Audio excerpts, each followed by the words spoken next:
Hi, Mr. Max. Welcome to another lesson again. So, if you remember last time we were discussing strategies on writing, but before we continue, I would like you to remind me of what you know so far about TOEFL writing. Okay. Yeah. What I know about TOEFL writing? Yes. What you can I know remember. it's too hard. you know it's difficult. It's difficult. What makes you think it's difficult or was challenging for you?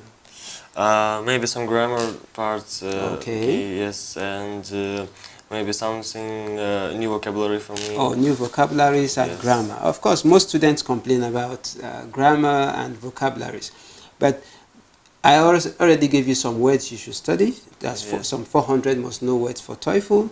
So today what we'll do is that we will try to revise the two types of writing we have, the strategies for each part, and then we'll attempt some tests.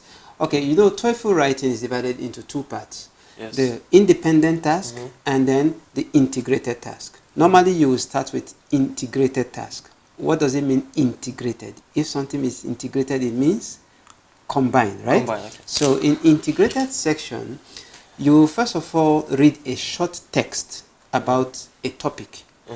So very short text. You read it in 3 minutes. On your computer, there will be a timer. It will show you how many minutes you have left to do the reading. Okay. And then after reading the text, the next you will hear a lecture on the same topic. The lecture may be delivered by a professor or an academician on the same topic. So after listening to the lecture, you will be asked to, compare and contrast the information from the text and the information from the lecture. For example, questions could come like this.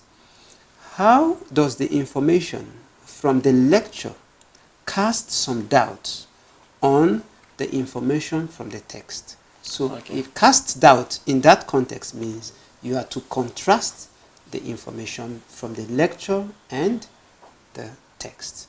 Do you understand what I said so far? Yeah, I understand what you said. Okay, because sometimes it could be a bit challenging, especially if you read the text and you are listening to the lecture on the same text, because you never can tell how fast the lecturer might be, the kind of words he's going to use, but you're already familiar with listening strategy. So as you are listening to the lecture, you must take some notes down. Why? Because the listening will, the lecture will be played only once. The audio will be played only once. So you will not have access to the audio again once the audio finishes playing. Yeah. So, but you will always have access to the text. The text will remain on the screen.